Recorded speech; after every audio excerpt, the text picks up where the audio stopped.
Okay, then we ready. Let's get this thing rolling. I gotta stand up because you standing up. I'm like, okay. It brings the energy up. It does. Thank you for being here. I'm Kalonda K. Welcome to Radio Riot right here at KDHX 88.1. I appreciate the legendary Guy Torry for being here. Yes, Guy Torry in the place to be. Got kicked out to Mama University. What up, miss? What's up? How are you? Man, I'm amazing. How you doing? Back in St. Louis. Back in the 314 St. Louis Mo. That's right. How does it feel to be back though? Always good to be home. I mean, especially with mom lives here. Yeah. But the only drawback is this time of year. It's a little cold out there. Yeah. I'm ashy. I done ran out of lotion. I'm ashy as hell, man. You need the Vaseline, how they used to lotion. Man, that cocoa butter, that Vaseline, cocoa butter oil, man. That's what we need out here. Right. Smell good, look slick like a new penny. I'm good. That's what's up. So tell me, what bring you here this weekend? What's going on? It's Friday, I got this coming Tuesday. I got Fat Tuesdays, the phenomenal comedy night that was created by me in LA, but bringing it back to St. Louis at the Helium, on Tuesday night, 8 o'clock. Love it. They're going to be at the Helium. I love that place. Yeah, Helium is a comedy club that we chose to do this first one at, and it's going to be fun. Coco Brown, the very funny Coco Brown. Always, Fat Tuesday tradition, we always had a woman on, at least one woman on every show, at least one. Okay. And this Fat Tuesdays, we got the very funny, the very talented Coco Brown. She's going to speak to the ladies. She bringing uncut, unplugged, unapologetic. Okay. Out of Chicago, we got Damon Williams, come on, Def Jam alumni as well, like Coco, and BET Comic View alumni like Coco. And Damon Williams from Chicago gonna bring it too. So it's gonna be a great show. Plus a local cat. Okay. Frank Lyles is doing it. We like to give the local flavor. I love Frank. I love him. I love him. And then, that's big and major. I think that's amazing what you're doing. Some people don't create a platform for other, entertainers to trying to get out there and get their feet wet and get in the industry like you. What made you, how did you select Frank? And then, man, how does he feel about you providing an opportunity to him? Well, Fat Tuesdays, it was a whole, when you watch, those who haven't seen the documentary, it's on Amazon Prime, Fat Tuesdays, PHAT, of course, 3-part series, and directed by St. Louis's own, East St. Louis's own, Reggie Hudlin. And I'm telling you, the night will tell you why this show is happening Tuesday night, because it gave a platform for people who are veterans, people who are young, new, and women. So we were very friendly with who we book on this show. And this show, I want to give somebody local, a shot. Yeah. To put him on that stage. He's been on that stage before, but he's been doing this thing at KJ's on Broadway on Wednesday nights. So why not, bring him to Fat Tuesdays and have him get a piece of that pie? That's right, because Frank is funny, and you are funny and hilarious. So you've been involved in both stand-up and acting. How do you balance these aspects of your career? Wow, it's funny because now it's stand-up, it's acting, it's filmmaking now. Okay. I had a stand-up radio career at the same time. Just, my mom and dad was always having 9, 10 jobs like we were Jamaican or something. So it's just now, I'm a creative like you. You're a creative, which means we're never bored. Our minds are always working on something, always creating something. So, I don't, these bags. Hey, I'm gonna ride this life. What bags? You ain't got no damn bags. I'll show you some bags. I know a few people got bags. You good. Okay, well, thank you. But I'm telling you, it's like, we're gonna find, and I'm a Capricorn too. Okay, so Capricorns hustle. Yeah. Capricorns about their money. Yeah. We about hustle. Yeah. We about will. We about drive. So, Fat Tuesdays is all of that. Okay, well, this was up. I'm excited. I know I'm going to be there Tuesday. I don't know who else coming, but I'm going to be there Tuesday. Okay, so. You are welcome. We got you. Yeah, thank you. We got you. I'm going to be screaming from in the back, so don't embarrass me. Well, afterwards, we have a VIP Q&A afterwards. Okay. So people can ask any questions they want about my career, any movies, TV shows. I always get questions all over the country when I travel, so why not get up close and personal with St. Louis? That's what's up. I get up close right now. So You got the exclusive. Right, exclusive. Yeah. So let me know, what else do you have coming up for you? What's next? I mean, you got it all right now. So what's coming? I don't. Yes, I have a lot right now. I don't have it all, but I do have a lot. Yeah. The Fat Tuesday brand is expanding, so expanding more TV projects, expanding more. Let's say unscripted projects. Okay. Scripted and unscripted. So this Fat Tuesday brand, I'm gonna ride till the wheels fall off. Oh, that's right. I'm gonna ride it just like life. I'm gonna ride this mofo till the wheels fall off. Okay. I love it. Yeah, you ain't stopping me. Yeah. So how do you stay motivated with it? You know how some people start projects and it face hard times sometimes and journeys and stumbling blocks. So how do you stay persistent in You gotta see it. You gotta see the finish line. Once you see the finish line, you keep working because you ain't there yet. Yeah. And then once you get to the finish line, you know what? You okay, on to the next one. On to the next project. Okay. You can't just live off old credits or old stuff. You gotta keep creating stuff. So, it's a lot of creators. And St. Louis is a very creative place. A lot of talented artists from music to film to acting to comedy come out of the Lou because of just the city that we live in. You look around, especially if you're living in the hood, you don't want to stay there or you don't want to become what some people have become in the hood. So that drive to get out and be something and give somebody else a chance to, say, oh man, so-and-so made it out. Yeah. Boom. A lot of St. Louis is in LA. Yeah. Doing it and doing it big. That's right. Okay, so how did Guy Torry make it out of St. Louis to become? They ran me out of town. They kicked you out. I was working for the WIC office, and the WIC office, I was stealing formula of Similac and giving it to, no, I'm joking, I didn't steal anything, but I did work for WIC. Yeah. Oh, really? You worked for WIC for Oh, yeah. Oh, man, you had the hook the Pine Line WIC office, I worked at Lee Bay Ferry WIC office, I worked at, the one, Pine Line was by Skate King, Yeah. A lot of the St. Louis County WIC, I should have known you back then. I could have got the vouchers. You wasn't even born. You was probably a WIC, child. You probably on that Similac. Listen, your mama was probably we had them boxes of milk back then. Did you do them? I probably sold some on the side to your mama. I probably sold a case of Similac to your mama that fell off the truck. I probably did. Yeah, you a WIC baby. I needed WIC. You are a WIC baby. Hey, now that's you probably got Prosorbia. You probably lactose intolerant. So you probably am. Yep. So you got Prosorbia Isomil. Anyway. That was for the black people because the Similac and Enfamil was for the white people. What's that about? Why we all had to be lactose intolerant? Because we're African and we don't mess with cows like that. We don't mess with cows like that. They mixed breed. Okay. Yeah, we had the goat milk. Yeah, or just breast milk, but Okay. I don't know if your mom had any of that. But as far as you are, she probably didn't. You starved. You say I starved. Oh, I can't stand him. Listen. Hey, well, look, we appreciate it now being small. But that's how I made it out of St. Louis. To get back to the original question, I packed my hoopty up. Me and my college roommate, Leon Whitener, drove out to LA. He flew back. I stayed, and I never looked back. That's what's up. I'm glad to hear that. It's always good to see you all come back. Yes. That is from here to share your experiences and share your journey. So tell me, what are some of the memorable challenges you faced in your career that helped you grow as a comedian? Oh man. Don't go to Diddy parties. No. Oh, no. That's the first I think that's everybody's statement right now. Don't go to Diddy parties. No, my big bro Joe, man, was made it a little easier for me than than a normal person going out to Hollywood to make it. My brother Joe had already made it. He had taught me a lot, paved the way, and so it made my job a lot easier. I always say I wouldn't have been, it would have been a harder field to plow. I was gonna say something else with your family list. Okay. It would have been a harder field to plow had he not blazed the trail first. Oh, that's dope. You know what I mean? So, but also that gave me, something to reach for. Yeah. To be just as good, if not even better than my older siblings. So that's how I started. And you just grind. But you can't ride off anybody else's coattail. Yeah. I don't care if it's family or not. You got to get your own. And that's one of the things that. Rest in peace, Tupac used to always say to me. Yeah. He used to come to my shows all the time, and he had done, the movie with my brother, Poetic Justice, and he was like, man, get out your brother's shadow, man, do your own thing, man, be Guy, don't be Joe, be Guy, be your own man. So I always took that advice, and Joe was always great at teaching me the game, too, so all good, shout out to both of those, Tupac, rest in peace. That's right, yeah, I love me some Tupac, so okay, so, oh my God, you got this podcast, this television show. I mean, when I say it's all over, right? And the Fat Tuesday podcast is coming too. And I had the 2 podcasts before, but this one's gonna be Fat Tuesday because with the documentary, we couldn't talk to everybody. Okay. We wanted to. Gotcha. Also there's a lot of stories that we had to cut out that wasn't told. Okay. So what better way to get deep, down, dirty, nasty, and funny.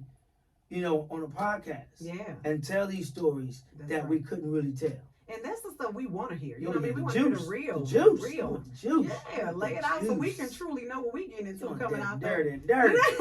But I'm telling you, Fat Tuesdays it was everything. Really? It was like before the internet, internet, social media. Let me say that. Okay. Internet was around before social media. Yeah. You know, before it was this what black people met.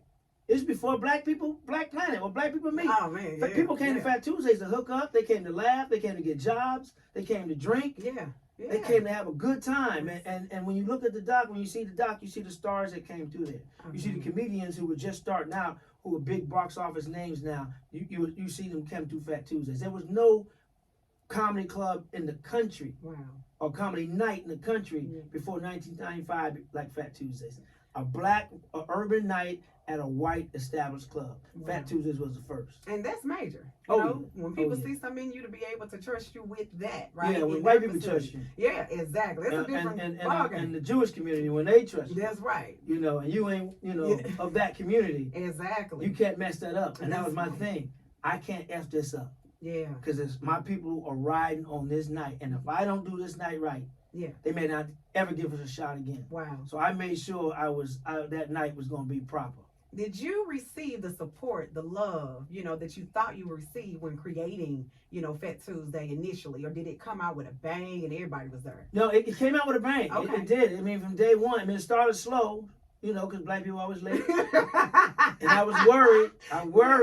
But then, doors open at 8. Show started like 8:30, about 9:30. But it was good. Yeah. And what helped me a lot was, stars came out. Yeah. That's why I met Suge Knight, because of Tupac. He came. Okay. That's why I met Arsenio Hall.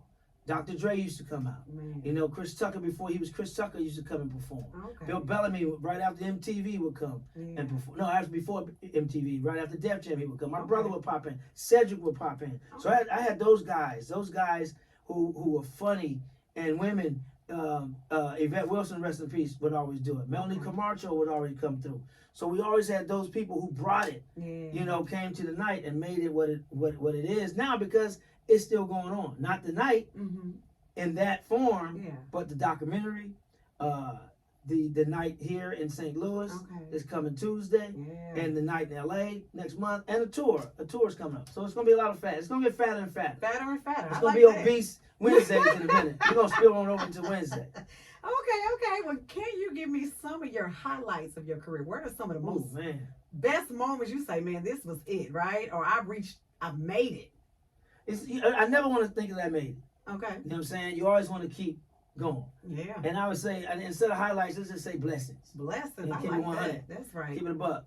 Because that's what it was. It's like, I would say some of the milestones was, film-wise, American History X, which was my first dramatic film. The movie Life, to get to work beside Eddie Murphy, Martin Lawrence, Bernie Mac. Come on. Yeah. Legends. TV-wise, sitcom, having a sitcom that where a role was created for you, specifically for you. Good news, back in the day before you were born. But Def Comedy Jam was actually the biggest blessing, because that was the key that started the engine. Yeah. Being on Def Comedy Jam after 2 years of doing stand-up comedy, and that was the thing that said, okay, if I want to have a, I made it moment, honestly. Okay, it's weird. It's one. And I'll say it. I'm going to backtrack a little bit. Okay. Contradict myself. It was 1 year after, 1 year we was taping Def Comedy Jam in New York, right? And I had done all the warm-ups for the shows, except the one I was on. I taped the episode. So I'm walking back from the theater to the hotel. It was walking distance. And I stopped at this pizza spot. It wasn't Emo's, unfortunately, because it was New York. It should have been the Emo. But I stopped at this pizza spot, and I'm waiting to get a piece of pizza, and this dude walking, short black guy, kind of like, he had the Tim's on, he had the baggy jeans, he had like the Walker wear jacket on. He looked at me and looked at the pizza, looked at me and said, yo, I was at the show tonight. Yo, you mad funny, yo. You mad funny, yo. You got love in Brooklyn. Okay. And I don't know why that stands out to me, but back then I was like, wow, I can retire now. I haven't been doing comedy 2 years, but I can retire now. But something about what he said to me, like, yo, you got love in Brooklyn. You got mad love in Brooklyn, yo. I was like, yeah, okay. So that was definitely a blessing. Because that gives you the confidence to go on. Right. You know, Richard Pryor coming to Fat Tuesdays, sitting in the audience and waves you over and say, "You're funny, don't change." Wow. You know what I'm saying? Yeah. And he said that to a few comics. Yes. And there were some comics who was trying to figure their career out. But after getting that blessing from Richard Pryor, it was like, yo, okay, it gives you, it's like Red Bull. It gives you wings. Yeah. Shout out, I'm sorry, sales department, they're not a sponsor. But no, that's real. That's real. You know, hearing it kind of ignites something in you, right? And it kind of make you say, "Oh, I really could do this thing." Yeah, you know? It was worth dropping out of college. Kids stay in school. No, just like hey, I'm gonna be honest, I'm gonna keep it a buck. No, it ain't for everybody. It ain't. Find your gift. It ain't. Find your gift. Man. As long as you got a good, solid education, it Yes. doesn't have to be a 4-year, college degree. Yeah. But what your gift is, find your gift and study that gift. Study your craft, because sometimes you don't have to go to a 4-year university. Say that money. If electronics, you can go to and focus just on electronics. Why am I learning anthropology when I want to just make a light bulb come on? Come on now. Find your gift and put your focus and your money into creating that gift. Period. Yeah. If you think it's entertainment, if you think it's stand up, okay, then you may not have to go to a 4-year university if that's not what you want to do. That's real. Go to take some acting classes. Yeah. Do some stand up. Take some improv classes. Yeah. And then boom, Yeah. do what you do. Do what you do. They kicked me out. They kicked me out of South. They kicked me out of Cape Girardeau. I can't come What within you 100 doing to get kicked miles. out? A little ruckus. You get kicked out of A little ruckus. Okay, well then, hey, but listen, Before I got my teeth fixed. Oh Lord. Okay. Well, listen. What can you tell any upcoming comedian artist, because you're an actor, all of that, who is interested in entertainment? What advice would you give them along this journey? I'm gonna start with a general one for any profession that you feel like you want to find your gift first. Find out ask yourself, what would you do for free? Yeah. You know, what would you do for free? Ask yourself that question. And if you say so and so, then that's likely what you want a career in. Even if it's sex, if you want to do porn, if you like, if that's your profession, if that's the gift God gave you, and you're good at that, then do that. But whatever your gift is, you find out what it is and just start studying that gift. There's no excuses now not to know everything about your gift. Internet is in the palm of your hands. Research people who in your field, ask them what to do, ask them their stories, how they got there. Period. Focus. You got to sacrifice. You can't be in these streets and be in your gift at the same time. Wow, that's real. I'm saying you can't be in these streets. There's always time for them streets. You know, but focus on what you're gonna do for the rest of your life. What you're gonna put a roof over your head with, and how you're gonna feed your kids, and then you can go to the streets and handle every once in a while. But find your gift. But for stand up, I mean, I get a lot of questions asked about acting, right? Do I have to move to Hollywood? Do I have to move to New York? No, you don't.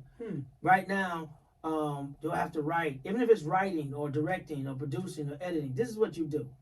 You find people in your community who wants to. If you want to act, you find somebody who wants to direct. You find somebody who likes to write. You find somebody who wants to edit. You find somebody who other actors, right?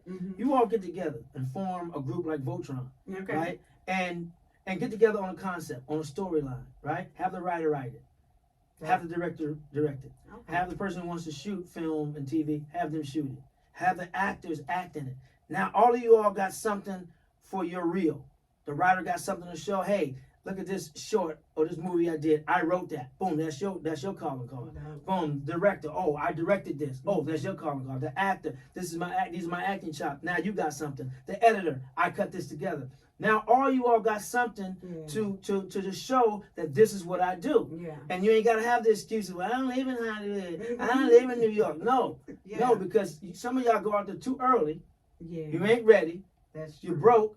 You want this dream so bad, and you end up doing something strange for some change. You end up selling your whole and your soul. That's real. And now you lost because you want to do this thing called acting or directing or singing or set. Even if you have somebody who wants to be a set designer or whatever, get somebody and add them to the team. You know, so all of y'all just find somebody in your community, and with social media, you can just reach out and put those calls out and throw the line out there, and y'all get together, and that's your reel. And that's when you go out to Hollywood with, or you just post it, because now they come to you.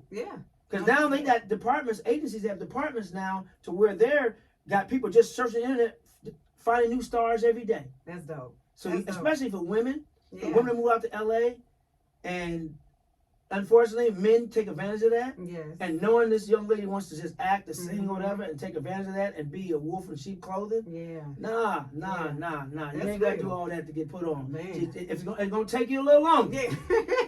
Oh, believe me, I know. But be patient. Take a little longer. Don't do it. Yeah. Don't do it. Be able to look at yourself in the mirror every damn That's morning right. and know that if that's the gift God gave you, He wouldn't give you that gift